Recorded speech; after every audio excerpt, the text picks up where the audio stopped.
So continuing our theme of Ireland here at Shebeen in Media, Pennsylvania, we're now going to taste some Irish whiskeys. So Christian, what is the first thing we need to know when tasting Irish whiskeys? Drinking Irish whiskeys, you want to be drinking out of a Glencairn glass. A Glencairn glass was designed for whiskey drinkers because it allows you to smell a lot of the aromatics that go into the whiskey itself.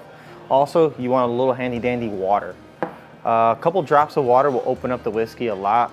It's going to allow you to taste a lot of different flavors that you wouldn't take necessarily just drinking it straight from the glass itself. Wow. Learning something already. We are, yes.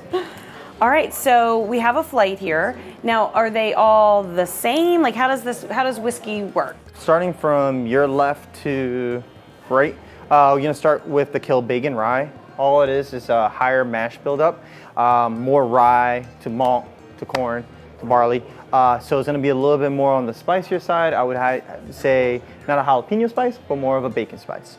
That is your entry level, run of the mill. If you're trying to make a cocktail out of it, that's a great entry. Like, for example, like you like Jameson? I do. I think this would be nice. This would be nice. Okay, so we do a couple of drops of water? Yeah, so I'm just going to put this out. You're pretty much just 1, 2. You should be fine. It's going to open up. I would say take a sip first. See what you taste first. We have tasting notes in the back. See if you can taste some of those flavors. Then add a couple drops of water and see how it changes the whole entire flavor profile. Okay, so for this one we should be tasting vanilla, clove, some warm spice, and some candied sweetness. Sounds great. So is it like a wine where you would smell first? So with whiskey, you want to smell with your nose, but your mouth has to be open. So you get a lot more flavors. Oh, yeah, that is different. You're not just getting straight ethanol going straight into your nose and burning your nostrils. Wow. Okay.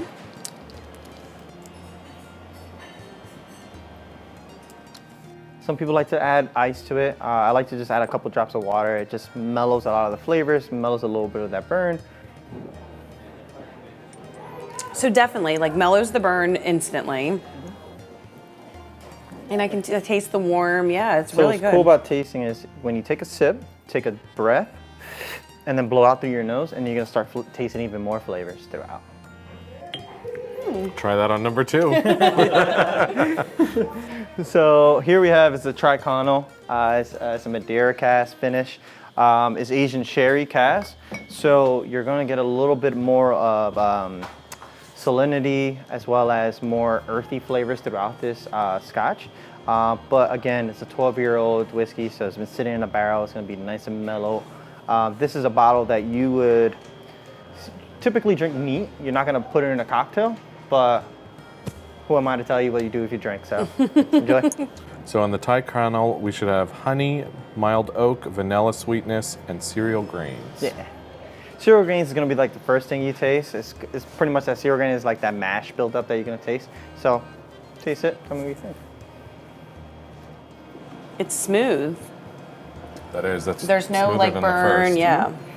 So that's what you're getting from a it does taste Kilbeggan sweet. rye. That's just not as aged as long as your Triconal or your Green Spot.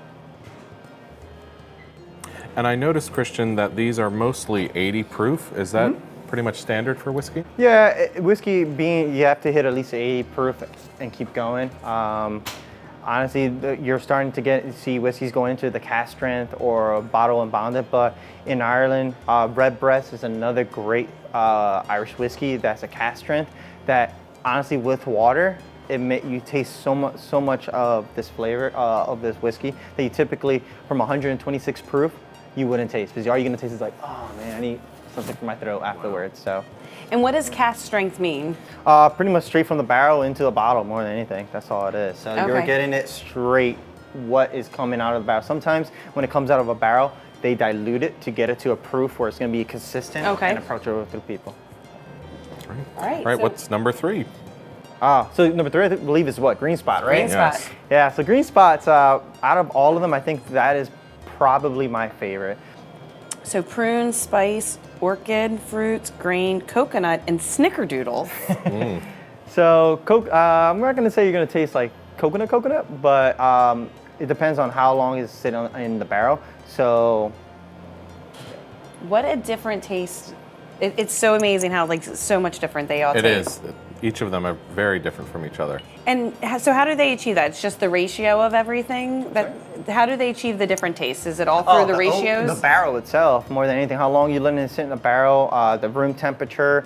But yeah, room temperature where it's stored. How you're malting your malt, or like what you're doing to make your mash build up. That's the beauty of whiskey. Like, not everything's going to be the same, and that's why when we designed this, we designed it so that every time you taste one of the whiskeys, it's going to be completely different from the last one. Sometimes when you get into that Scotch, people think of, well, peated, smoky, but Irish whiskey is just, depending on, I guess, the terroir or where you're distilling, you're going to get a completely different product. So. All right, so what is our last whiskey for today? Napogue 12 year. This is probably one of the sweetest whiskeys on that board on its own. You get these peach floral notes up front that with water mellows everything out, and you're like, wow, this is great. So. And it's also described as biscuity, and I like that term, so I'm excited to try this one. It's super affordable too. Under $40, depending on what state you're in. That's really smooth. It is. There's like no burn. Depending, like, from a Tricontinental's a 12 year, and then going to a Napogue 12 year. Both 12-year-old products, but price difference, $20-30 difference. But Napogue, I think it's one, you can mess around with cocktails with it, as well as just drink it straight neat. So if I want to host a whiskey tasting at home, what do you recommend?